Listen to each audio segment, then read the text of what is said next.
पश्तो और सामी ज़बानें एक जिस्म के अज़ा हैं। पश्तो में सामी ज़ुबानों के अल्फाज और नाम बकसरत हैं, मगर चुन बतौर मिसाल बयान किए जाते हैं। अशूरी, कदीम, बाबली, अकादी, कनानी, फ़ोनीकी, हबशी, अरामी, अबरानी, अरबी और सरयानी ज़बान, जो अरामी ही की एक शाख थी, ये सब सामी ज़बानें हैं। इन ज़ुबानों के दरमियान गहरी मुमासलत हैं और बहसीत मजमूई दूसरी ज़ुबानों के मजमू से जुदागाना हैं। हज़रत इब्राहीम असलन अरामी थे और अपने हम कौमों से अरामी में बातचीत करते थे, और वही अबरानी कौम के जद अमजद हैं। हज़रत हाजिरा, ज़ूजा इब्राहीम, वालिदा इस्माइल पानी की तलाश में सफ़ा और मरवा के दरमियान कई दौड़ें लगाने के बाद जब अपने बच्चे इस्माइल के पास पहुँचे तो वहाँ पानी देखकर ताज्जुब हुआ और बेहद मुसर्रत और खुशी के मारे चलाने लगी कि ज़मज़म यानी पानी पानी। वाज़ेह हो कि उनकी ज़बान में पानी को ज़म कहते थे और उनकी इन्हीं मिसाली अल्फाज ज़मज़म और सफ़ा मरवा के दरमियान पानी की तलाश तब दो को अल्लाह ने बतौर यादगार कायम रखा। मोर्ख फिलिप लिखता है कि माँ बेटे की अपनी ज़बान अबरानी थी और आपस में इसी ज़बान में बातचीत करते थे। इस्माइल ने अरब के जरहम कबीला में निकाह किया और उनकी औलाद ने अबरानी ज़बान को छोड़कर जरहम कबीला से अरबी सीखी। इस वास्ते से इस्माइल के औलाद को अरब मुस्तरबा कहते हैं। यही लफ्ज़ ज़म बमानी पानी इसराइली जलावतन यहाँ मशरिक़ में अपने साथ लाए थे। अगरचे इसका इस्तेमाल बोल चाल में कम और लाशूरी तौर पर किया जाता है, मगर फिर भी बाज़ औक़ात माजी की याद ताज़ा करता है। आमतौर पर पानी के लिए पश्तो ज़बान में ओबा बोला जाता है, जो फ़ारसी ज़बान के लफ्ज़ से माखूज़ है। अलगरज़ इब्तिदा में जब उन लोगों ने इस वतन में सुकूनत इख्तियार की तो बाज़ गाँव जो पानी, चश्मों, नदियों, नालियों के करीब थीं या इन्होंने आबाद किए, ज़म का नाम दिया। मुस्लिम अफ़गानिस्तान में दरिया जिहुन के जनूबी किनारे पर ज़म के नाम से एक बड़ा कस्बा है, बल्कि शहर आइल का नाम भी ज़म था। इसके साथ ज़माना वस्ता में बराए तारुफ और कस्बा ज़म से मैमीज़ करने के लिए अमल का नाम लगाया जाता था। क्योंकि इब्तिदा में अमल का नाम ज़म था तो शहर को अमल ज़म कहते थे।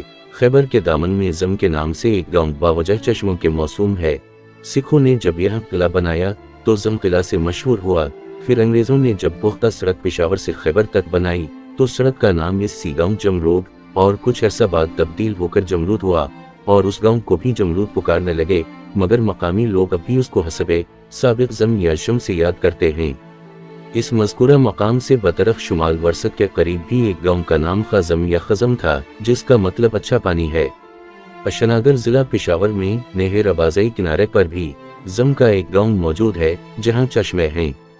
मौज़ूआत नवानकली वासोटा ज़िला मर्दान के दरमियानी हद पर शवा सड़क के मशरक़ी जानिब एक नाला है जिसमें हमेशा पानी बहता है। इसी वजह से ज़मी कंदा यानी पानी वाला नाला मौसूम है। कौरम की जानिब जुनूब गोमल ज़म यानी गोमल का पानी मौसूम है। वाज़ेह हो कि एक शहर गोमल के नाम से मुवस्सिल के इलाका में था। एक डैम भी है जिसको गोमल जाम डैम कहते हैं। तेज़ बारिश जिसमें हुआ पानी को अंदर मकान तक पहुंचाए उसको पश्तो में ज़म या शम बोलते हैं। पश्तो ज़बान से लफ्ज़ हिंदी में मुंतकिल किया गया है जिसको रमजेम कहते हैं। इस वतन में दो सख्त मौसम गर्मा और सरमा, जिसको पश्तो में औरे या ओरे बमानी आग यानी गर्म मौसम और ज़मे या शमे बमानी पानी वाला यानी ठंडा मौसम कहते हैं। जब कोई ज़मीन में कोवा खोदते हैं तो ऊपर से पूछते हैं कि ज़म है का नहीं। कोवे में पानी ज़ाहिर होने के साथ नीचे कोवा खोदने वाला आवाज़ देता है कि ज़म ज़्यादा हुआ यानी पानी मिल गया और बढ़ गया। इसी सेम वाली ज़मीन जिसमें पानी का असर ज़्यादा होता है उस ज़मीन को ज़मना, ज़मका या ज़मीना यानी पानी वाला ज़मीन कहते हैं। मालूम रहे कि हिंदी ज़बान में पानी को जल और गोश्त को मांस कहते हैं और हिंदी में लफ्ज़ भी नहीं है। रिवायत है कि बीबी हाजरा ने पानी देखने की खुशी में ज़मज़म कहकर देख रही थी कि पानी बढ़ते और बहने लगा तो उन्होंने हैबत से आवाज़ दी ज़मा, जो पश्तो लफ्ज़ है यानी जाओ मत ठहरो। साथ साथ पानी को रोकने के लिए आगे हाथ पैर और आगे कुछ मिट्टी रख रही थी। अल्लाह के हुक्म से उनकी आवाज़ पर पानी बहने से रोक गया और अपनी जगह पर ठहर गया। बुजुर्गों का कहना है कि अगर ये पानी आगे जाने से न रोकता तो एक नदी की सूरत में आज तक बहता। बहिरा कलज़ूम अबरानी लफ्ज़ है, इसका सही तलफ़्फ़ुज़ कोलज़म है, जो कोल और ज़म दो लफ्ज़ों का मरकब है। कोल के मानी असल, बुनियाद और मुस्तकिल के हैं। असल जिससे शाखे पैदा हो, बुनियाद जिस पर किसी इमारत की तमीर होती है। یا خاندان کے مرکزی اور بزرگ شخصیت جس سے خاندان اور نسل وابستہ ہو، مستقل جو بذات خود وجود رکھتا ہو اور کسی اصل کی فکر نہ ہو۔ بحیرہ قلزم میں ایک مستقل اور اصل سمندر ہے، وہ کسی اور سمندر کی شاخ یا حصہ نہیں ہے، بلکہ اس کی دو شاخیں خلیج عقبہ اور خلیج سویز ہے۔ زم آپ کو معلوم ہے کہ زم پانی کو کہتے ہیں۔ خوارزم کی وجہ تسمیہ پہلے ہی ذکر ہو چکا ہے اور لفظ زم کی تشریح بھی ہو چکی ہے کہ پشتو میں زم پانی کو کہتے ہیں۔ اب صرف خو یا خو اور ہخوا جس کی معنی گوشت ہے۔ خو یا خوا پشتو میں اس گوشت کو کہتے ہیں جو بدن سے علیحدہ نہ ہو، مثال کے طور پر خواہ خوگی یعنی خون اور گوشت اور نسبی دردمندی، یعنی آپس میں ایک دوسرے کے غم کی سبب دردمند ہونا۔ خولا میں راشا میرے بدن کے گوشت کے قریب آ جاؤ۔ خومی یخا شوا یعنی میرا گوشت خوشی سے ٹھنڈا ہوا۔ خوتا میں سا نہ کیگی یعنی دل کو چاہت نہیں ہے۔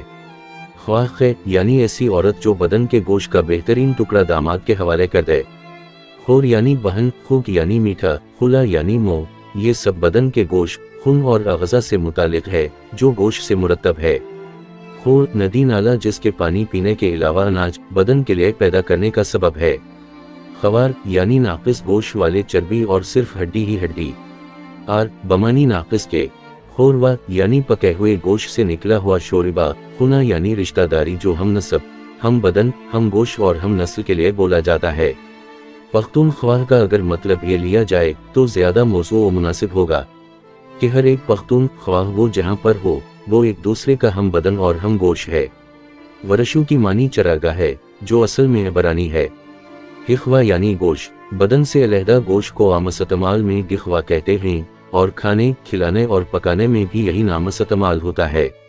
لفظ غین آگے لگانے کی وجہ یہ ہے کہ پشتو زبان میں لفظ غص جدا کرنے یا کاٹنے کی معنی میں استعمال ہوتا ہے، مثلاً غوثہ خور کاٹا ہوا گوشت۔ اس طرح لفظ غوث کے حروف کے سین نکالنے سے مخفف ہو کر حخوا بن گیا۔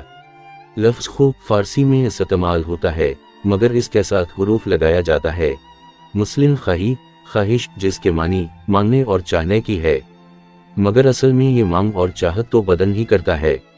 فارسی میں اس قسم کے الفاظ بکثرت ہیں جن کے ماخذ ارامی یا عبرانی زبانیں معلوم ہوتا ہے، جیسا کہ فردوس یعنی باغیچہ، جلاد، جلاد عبرانی ہے یعنی سخت آدمی، شیر، نہر وغیرہ۔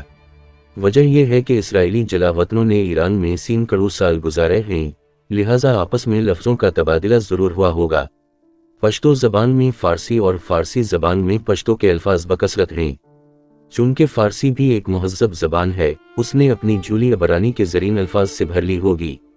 ثبوت کے لیے ایک لبنانی مورخ فلپ تاریخ شام کا بیان کافی ہوگا۔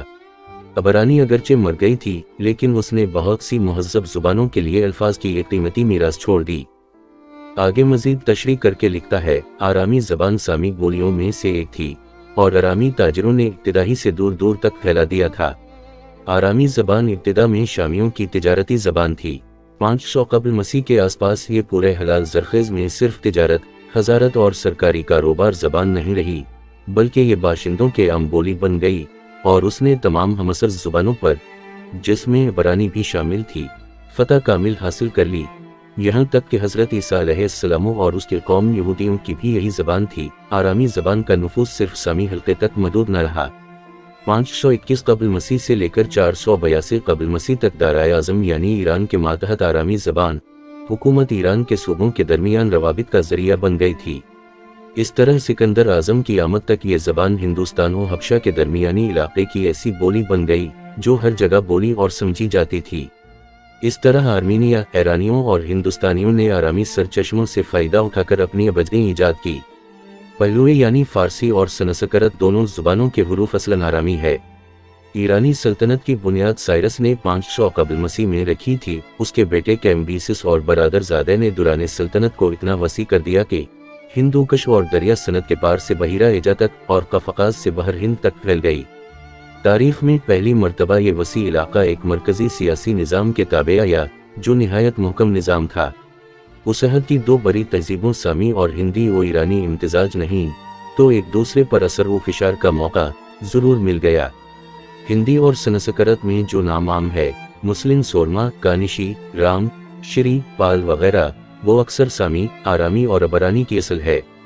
सोरमा लफ्ज बहादुर शख्स के लिए इस्तेमाल होता है। सरदार का लफ्ज सीकू ने थोड़े अरसे में अफगानों से छीन लिया है, मगर कब कैसे की तशरीह से रोशन खान ने माजरत की है। अबरानी में सूर चट्टान को कहते हैं, जिसकी आम इस्तेमाल में उस मर्द के लिए होता है जो चट्टान की तरह मजबूत हो। पश्तो जबान में सौर सरपरसत के लिए है, यानी फिला हमारे आबरू और सरू का साया है, जबकि घोड़ सवार के लिए भी हैं, यानी दोनों जगह ताकत मुराद है। मिसाल के तौर पर एक अंग्रेज जो पेशावर का पहला लारड था, मकरब खान, खुदूखील यूसुफजई से बाजा के मकाम पर तनज़न पूछा कि आपके पास 1000 सूर हो गए। मकरब खान ने अंग्रेज को सख्त गाली देकर कहा, अगर मेरे पास इतने सूर होते तो तुम लोग यहाँ कदम क्यों जमाते।